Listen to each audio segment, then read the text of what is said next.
You remember early 2020, right? The empty shelves, packages that took forever to arrive, essentials that were sold out everywhere. Well, the pandemic didn't just mess up our lives, it completely broke the incredibly complex global system that delivers everything we buy. What we all witnessed was the failure of a decades-long philosophy, and, really, the birth of a new one. So let's dive in to this great supply chain reset. For years, literally for decades, the entire world of commerce was built on this one single idea: make things faster and cheaper. The goal was pure, absolute efficiency. But that laser focus created a system that was, well, incredibly brittle. So when a real shock finally came, it just shattered, and we were the ones left picking up the pieces. To really get how the system broke, we first have to understand how it was built. And for a very long time, the guiding principle was simple. It was what you could call the gospel of efficiency.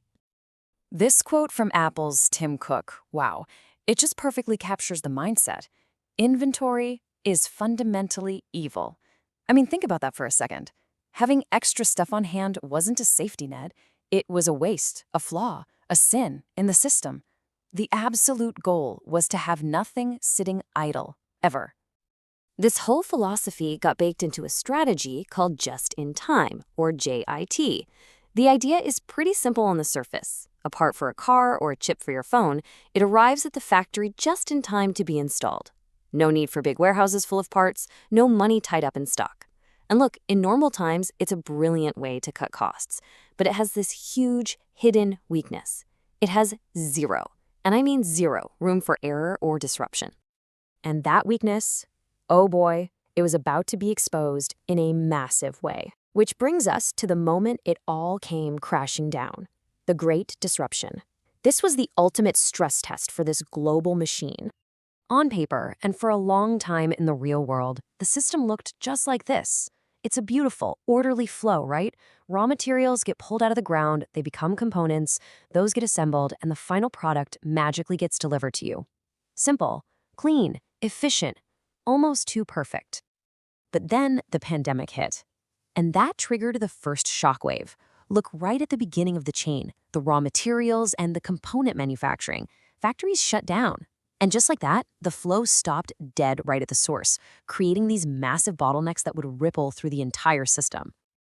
And then came the second shockwave. Transportation completely froze. So even if a product got made, it couldn't go anywhere. You can see the disruptions right here. Ports were clogged, flights were grounded, truck routes were broken. The physical links that connect the world were just severed. The whole system just seized up. So when the dust started to settle, this crisis had exposed three huge vulnerabilities. First, the incredible risk of having no buffer, that just-in-time model. Second, the danger of putting all your eggs in one basket by relying on a single supplier or even a single country.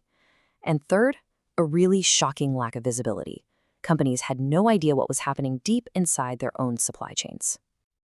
Let's dig into that concentration risk for a second. This chart is absolutely staggering. It shows that for technology hardware, we're talking the phones in our pockets, the computers we all work on, most of the world's critical components come from just 5 places. That means when one of those places has a problem, the entire global tech industry has a problem. And here's the wild part. A secret almost nobody knew. You'd think fierce competitors like Dell and Lenovo would have totally different supply chains, right, to get an edge? Well, take a look at this map.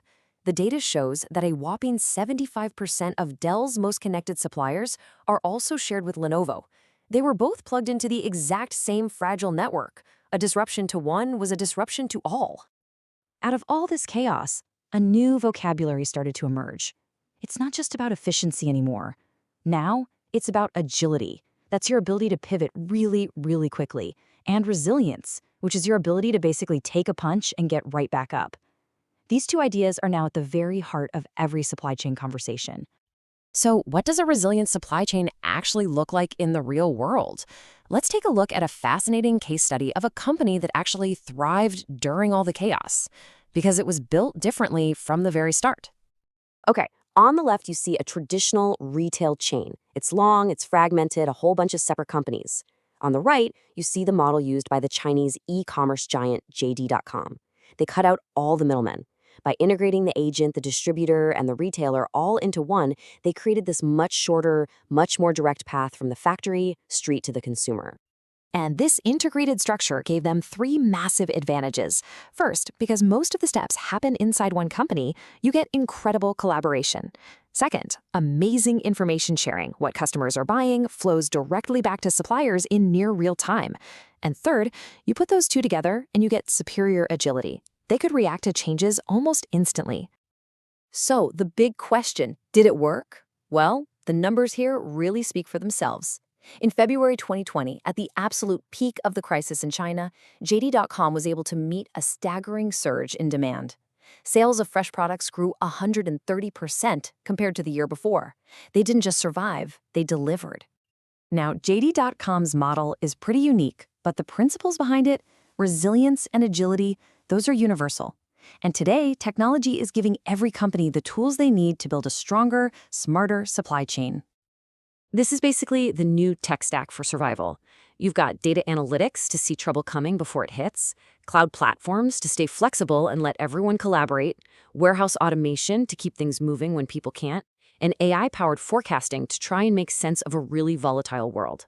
Technology is really the key here to turning resilience from just an idea into a real capability. So with all these lessons learned and these new tools available, a pretty clear path forward is emerging for how to build true resilience into these systems.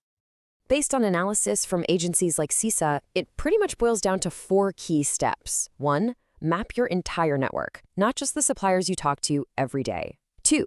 Diversify, so a single failure isn't a catastrophe. 3. Hold some buffer inventory. It's a shift from just-in-time to a just-in-case strategy. And 4. Plan your logistics for when things go wrong, not just for when they go right. And you know what? This isn't just a theory. A McKinsey survey of global supply chain leaders shows that companies are already taking action.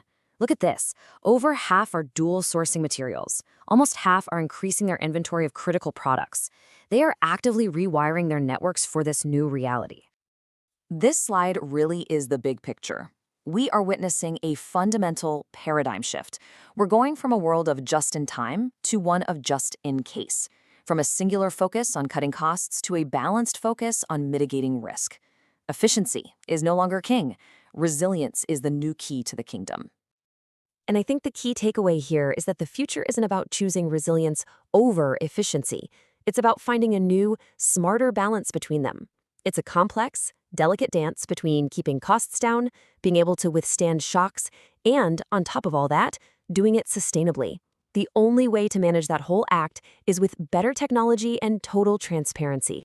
Which leaves us with a final, pretty provocative question that affects every single one of us. Building these resilient, redundant systems, well, it costs money. It means more inventory, more suppliers, more safety nets. So, in a world that is no longer just chasing the lowest possible price, have we finally reached the end of the era of ever cheaper goods?